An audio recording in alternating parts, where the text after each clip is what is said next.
Today I'll be talking about the midterm, which is Unit 1 to Unit 3. But yeah, let's get started. First we got matrix operations, pretty simple stuff. The vertical ones are the rows, and the horizontal one are the columns. Oh no, my spelling, column. So what we have here, the row in the column is 2 times 3. That will be your dimension. Now, with this is called a matrix. Matrix are pretty useless, I would say, so I won't go too much into details about them. Their only purpose here is to solve equations for us, and they can keep expanding forever, but that's for computers. If you want to do it by hand, it's absolutely way too annoying. Now we talked about operations, adding and subtracting. Only works when they have the same dimensions, so same rows and same columns. For example, let's say 1, 2, 3, 4, 5, 6, and they got a plus some of the same things. Don't have to be the same numbers, it's just the same dimensions. See, here's 2 times 3, 2 times 3, and we add it all up. That would be 2, 4, 6, 8, 10, 12. You see, you're only adding the number that's corresponding to the same position, which is pretty easy, I suppose. I think anyone could do this. Now we have a multiplication. Oh wait, in the timing part, I think they use k, but I think anything works here. If you have something like this is like kind of like distribution, I would say. Like when you have x and you have 2 2x3, you would do 2x plus 6. You would time these two in. This is what you would do, but now it's 4 of them. So yeah, that's pretty important. Now we have the multiplication. Multiplication is a little bit more confusing, I would say. You want to do a times b and get your c. First, you have to make sure the row a times column b, row b times cb. Oh wait, no, my bad. Column. And the result will actually be RA times CB, since if you want to do this, column A has to equal to column B. Now let's see what an example would look like. 1, 2, 1, 2, 1, 2. Kind of lazy, so I'll do this. 1, 2, 1, 2, 1. Now, what you want to do is, I don't know how to say this, but let's check. Can we multiply this? And yes, indeed we can. Column A is equal, column A and RB, my bad. Column A is equal to RB. That means you can multiply them together. Now here's where the sort of confusing part comes in. You have to put this over times here, and this times here. Now then you do it again, but now for the second row. So it would be something like 1 times 1 plus 2 times 2. Okay, I'll just say it and write out 1 times 1 plus 2 times 2 plus 1, and same thing. It's not a great example, but here you do the same thing over again. Very many lines, I would say. 6, 6, 6, 6. So the result will always be a RA and CB. No, yeah, CB. This will be the dimensions for your result. See, it matches. Very good, very great. We're not doing this as my example. And now we'll talk about a identity in matrix. An identity is when it's called I, and when it equals to something like this. This is basically equal to 1. So whatever times this example here, it would be 1. And we can see why. Let's make a quick example. 2, 3, 4, 5. So these two should give us the same exact answer if I do not do it wrong. 2 plus 0, 3 plus 0, 0, 2, 4, 0, 3, 0, 1, 5 plus 0 plus 0. So yeah, it gives us the same exact answer. So an identity is basically a 1 in matrix form. I would say it's something like that. And of course, with a new concept, there's rules for itself. A plus B equals B plus A. A plus B plus C. A plus B plus C.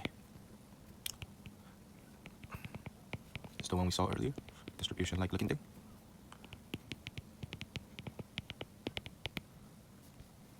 This here is more like a matrix timing into another after adding them up together. If you know what I mean. CA, my bad. And last but not least, IA equals AI, which is equal to A, because I is just 1. And of course, these two are different things, even though they might look similar, since sometimes the dimensions don't match up to actually do multiplications, even though they're the same sets of same sets of questions. The dimensions might not match up. Now let's jump into something, the actual useful things. Cramer's rule. Rule, not rules. Cramer's rule states that. Actually, I'm going to draw this first. Suppose this is the, what's it called? The equation, no, the set they give us. Grimm's rule, you basically first find the determinant. Yeah, okay, I forgot about that. In a way that you find the determinant is suppose that this is A, B, C, D, you would do A, D minus B, C. That's how you find the determinant. And there's one for the triple. A, B, C, D, E, F, G, H, I. No, this one's a bit more confusing. So it's C, D, H plus B, F, G. Actually, yeah, right. And you minus it by C, E, G plus B, D, I minus A, F, H. This one's more confusing, but it's very useful. So I feel like this whole unit was just memorizing formulas. There isn't a way to understand it, really. Maybe finding patterns in some of the formula is a great way. Alright, first we get this, we do the determinant thing. A1 times B2 minus A2 times B1. That'll give us, let's not put it as X, what's the symbol? Sure, let's put it as K. I've been liking the letter K lately. Suppose you want to find A. Oh no, how do I know what A is? Wait, no, A is the given. Suppose you want to find X. How do I know X? What X is? Oh no, what is X? Oh no. We plug in C1, C2, and then B1, B2, and then divide it by K. Actually, I should probably move this.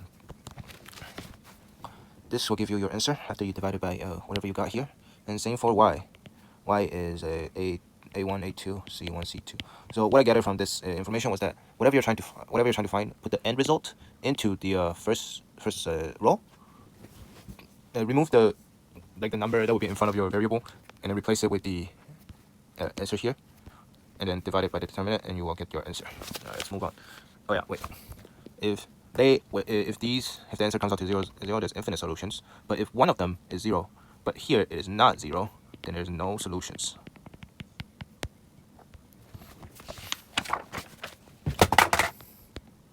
Oh, time to get into the part I hate the most, Grimm's rule, but now it's 3 times 3. I hate matrix. Oh, let's get started, shall we? 3 times 3, meaning there's 3 slots, A2, A3, X, X, X, plus B2, B1, B2, B3, plus Y, Y, Y, plus Z, Z, Z, D, D, D. This would be what your question should look like. If it does not look like this, good luck. Because this is as far as I know. Oh, let's try to find a K. As we know, K is the determinant. So we have to do the very ugly looking equation thing. ABC minus B1 C2 A3 plus, my bad, C1 B3 A2 minus C1 B2 A3 minus B1 A2 C3 minus A1 B3 C2. Whatever that comes out to be, you divide your X, which is what we said earlier. Replace all your numbers replace all the numbers before your variable with the answer, which now here is D1, D2, D3, and keep the rest the same. And divide it by the determinant, and you should get your answer. Same thing as the last one. 0, 0, infinite answers. Something, whatever this is no solution. If they're both 0, infinite solution. If 1, 0, 1's not, no solution. Alright, let's go on. Inverse matrix. Gosh, I hate this so much. Oh, let's get started. Oh. We all know inverse is the one where you exchange the values and get the one you actually want. So A times A's inverse would equal to the I, which is the identity, which is 1. Wow, great. So A times X would equal to B. Then inverse, well, A times A, X equals to A inverse times B. And X equals A inverse times B. If, wait, let's do this first. A equals A, B, C, D. And then A minus, and A inverse is, it looks something like this, where you replace A and put negative on both of these. And if here it means 0, it means there's no A inverse. So if you do the first thing and then you get the inverse and it's 0, you scrap the solution. Use the other one. If you can use the other one, never use this one. This one is the most annoying thing I've ever used. Do not recommend. Even the second one is annoying. And I honestly do not want to give an example, nor do I want to write this down. I hope you understand. This inverse matrix is the most annoying thing. It's just memorizing. There's not much understanding to it. I can remember the whole thing, but I don't really want to write it down. Let's get to the actual useful things, not stupid matrix. Matrix is useless in everyone's daily lives. So is most of math, but factoring, our good old friend. First one everyone always ignores, sum and difference of cubes, which is x to the power of 3 plus or minus y to the power of 3. Oops, don't look at that. Should have turned on TND. Which will give us x plus or minus y times x squared minus plus ab. Not ab. I'm getting so confused with the ab's. Now, important part here is when you're adding here, it should be minus here, and it's the inverse here. So if it's minus here, you plus here. People get these two confused, and understandably, they should be, because this is a common mistake. Now, factoring by grouping. Let's say you see a x3 plus, let's think, 2x squared minus 4x plus 8. Usually you'll be like, oh no, what should I do? Should I use synthetic division this and bet it's look closer? Here, we can take out 2 of the x squares and make it still a living thing. And you want to match this from here, which if I do so would be taking out the 4. Oh, let's make this prettier. Negative 4. Now if I take it out, I'll be left with x minus 2. And now we know that they both consist of x minus 2. We can take that out. Since whatever here and here, they times it by these two, well, equal to this big equation. So what we can do is just take this out and times by this, and if you use FOIL, I think that's what they call it, you would get these, you get this. But if we're going to factor, let's factor it to the end. x2 minus 4 is also known as x minus 2 squared. Is it? No, it's x.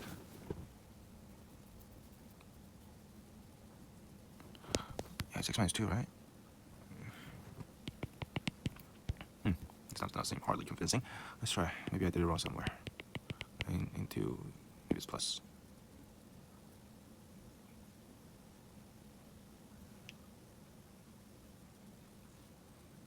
No, it's this. Right. Oh. Oh yeah, I might be stupid. See these make it together. And x plus 2. Yay, we factored it. Good job, me. Thank you. I understand. Quadratic. Quadratic is my personal favorite. It's very clean, very easy to use. My favorite way is to take these two out. 2, 1, 2, 1, 4. Ooh, negative. No, wait, is it? That's definitely negative.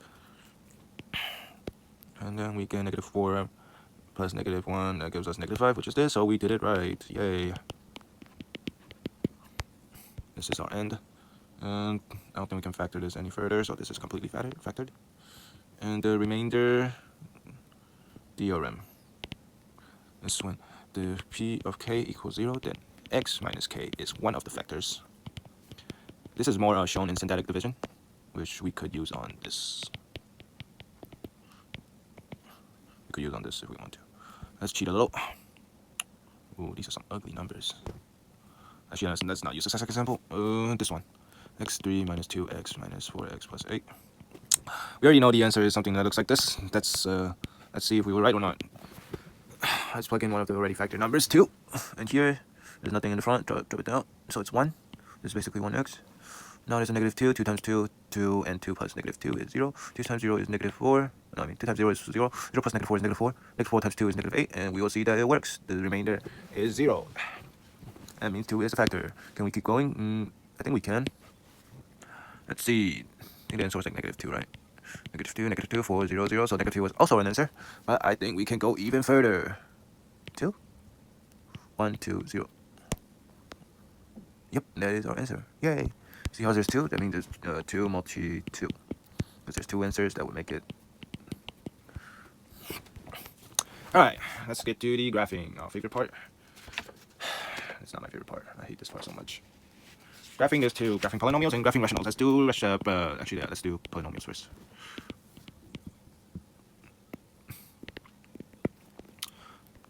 Easy example I could think of.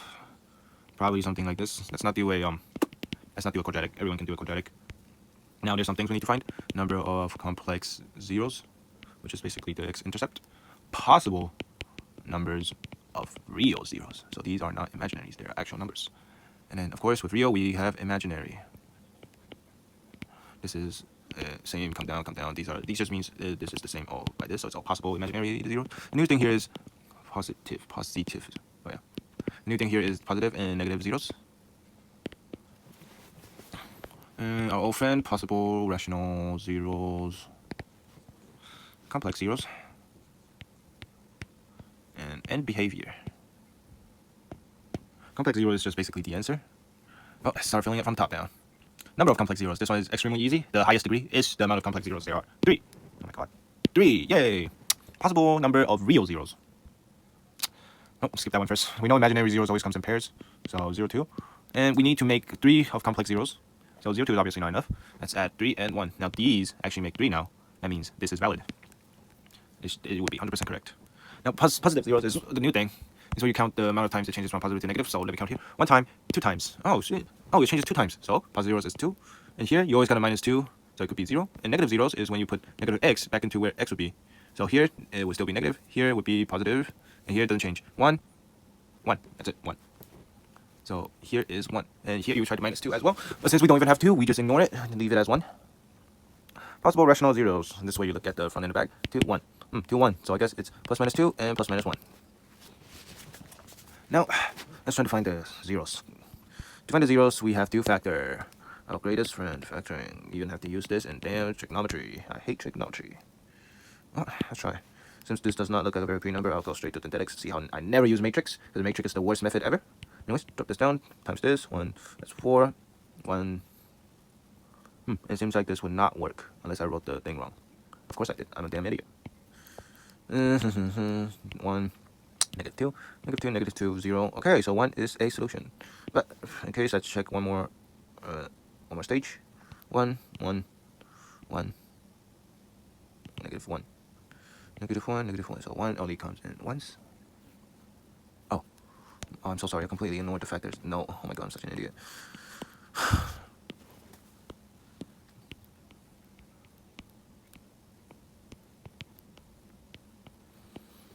No, that's whatever. Let's try 1 again, because usually 1 works all throughout the whole thing. 1, 1, 2, 2, 2, 0. So we can't go any further than this. See, we can't go any further. So we know the complex zeros. One of them is 1 multi 2, since it came out twice. And the other one will be here, whatever this is left over. X plus 2, which is one of the factors. Let's write out the other one as well. So our other complex zero is negative 2. The end behavior, it's not something new, but you have to write it in a new way. Limit of f of x when x goes to infinity would be infinite, since there's no negative in our little equation, little function here. So this should be a relatively simple function. X goes to negative infinity. Since the power is to 3, it will stay negative, so goes to negative infinity. Now let's start graphing. With our newfound information that is pretty useless for graphing, we know that it intersects at here and here. But let's find the y-intercept just in case. Y-intercept is when x is 0, 0 plus 2 over here. Since this is 1 multi 2, it would bounce. So that's, and we know that it goes to x approaches infinity. Y also approaches infinity, so it will go all the way. Oh my god, it will go all the way up and it bounces. And these don't have anything special, so it will just crosses through them. And as x goes to negative infinity, y goes to negative infinity as well. So yippee, that's our graph. Well, next one. Graphing, more and more graphing. What is this? What does this do? Oh, that's cool. Graphing. Rational functions. For those who don't know, rational function is where x is in the denominator, or x is to be in the denominator to be classified as a rational function. Again, let's use an example with the easiest numbers I could think of that still makes it a function. Our new friends, points of discontinuity. It's basically, I would say, just another line of useless information, because this is basically just an asymptote. Because when you're approaching asymptote, it discontinues, right? Kind of the same idea. Alright, what's the other thing? So we need asymptote or holes.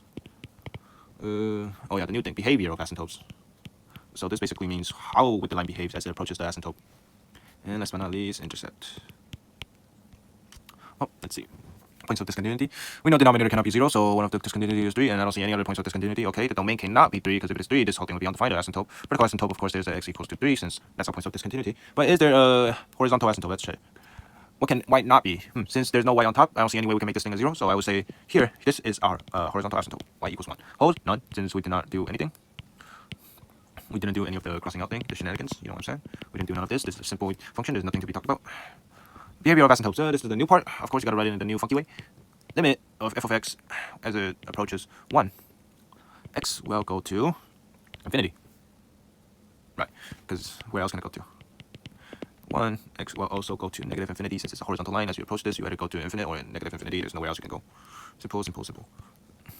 Limit of f of x as x goes to 3 from the right side. Plus means from the right side. Negative means from the left side. Let's write them both down first, and then we will see what it is. Okay, first, the right side. Let's put something as small, like as close to S3 from the right side. That would be like 3.0001. Let's plug it back in, see if we get a positive or negative number, or 3.3. I see. That's a positive number. Positive number, so y will go to positive infinity. Now, where will x go to if it was from the left side? So as close as to 3 from the left side, that will get us 2.9999 all the way to wherever you want. 2.9, oh no, that's negative. Negative gives us negative. Since there's only one thing here, there's nothing here that gives us positive, so it's going to go to negative infinity. Intercept, when x is 0, this is 3, 1, 0. Right? Yeah, right. Thought I was stupid for a second. Well, let's try to make this thing y equals to 0. It doesn't seem like we can. Oh well. At least I know we tried. There's a horizontal asymptote. That means there's almost. Like, can we? Oh yeah, we can. Oh, yeah, I'm freaking stupid. My bad. Yeah, that makes a whole lot of sense. Okay, yeah, so there's an intercept. Oh, let's draw. Beautiful graph. 1, 2, 3, 1, 2, 3, 1, 2, 3, 1, 2, 3. X-intercept at 3. I mean, x-asymptote at 3. Horizontal asymptote at y equals 1. Let's draw. Well, since we know the limits, the behavior asymptotes, as we come from the right side, we should go to infinity. So since this is pre-cal, we don't care a lot about the coordinates. We just want to know how it behaves. Now, coming from the left side, we are going to go to negative infinity. So negative infinity downwards. That is our graph. Simple. All right.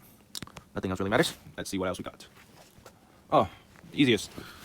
Polynomial / rational inequality. This is the absolute easiest. And let's do rational. Actually, no, polynomial first. Always polynomial first. X2 minus 3x minus 4, using an example from before. Just factor it, do it yourselves. We want it to be bigger than 0. How do we keep it bigger than 0? Well, for me, I just draw a graph. Here, we know that it turns the graph into 0. And since this is only a 2-degree equation, we know that it goes plus, minus, plus, minus, plus, minus. So let's put these numbers back in, or wait, let's put a number in front of 4 back in here, and see if we get positive or negative. 5, 5, 1, 6. Oh, positive. Okay, positive, negative, positive. All right, we're done. Now, let's see. When do they become bigger than 0? Absolutely, when it's bigger than 4, and when it's smaller than negative 1. Yay, we did it. All right, move on. Polynomial. Simple. Let's place a... We are going to use the same thing. My favorite little graph. 1 and negative 3, you see? Negative 3 will make it undefined. 1 will make it 0. So it cannot be negative 3, no matter the circumstances. It will never be negative 3. So we can already say if the answer is... It's got to be smaller than negative 3 or bigger. But we don't know yet. It's one of these, but it will never be negative 3. Well, plugging numbers back in. 1 minus 1. Oh, that's 0. Oh, equal to... Bigger or equal to 0. Okay, so that's good for us, because now we know that's positive. And let's pick a number in between negative 3 and 1. Let's pick 0. 0 minus 1, that's negative. 0 plus 3, that's positive. Negative divided by positive is still negative. And here is positive. I know that because this is a first degree rational inequality thingy, whatever. It goes positive, negative, positive. It only really changes when you get to the third degree.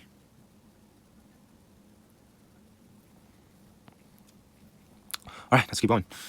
I never knew teaching was this hard. At least I'm only talking to myself. I don't actually have to care about if people understand or not. Or, saying it like that is kind of rude. But like incompetent people, if you know what I'm saying. I know you would understand. I'm just talking to myself to prove that I understand. Well, let's see. We have the bigger and equal to 0. So, as we can see here, this part gives us bigger because it's positive. Alright, so this was one of our answers. And so it's either x smaller than negative 3 or x bigger and equal to 1. And that is our answer. Yay. I don't think there's any more to go on. Yep, I think that is all for today. Thank goodness.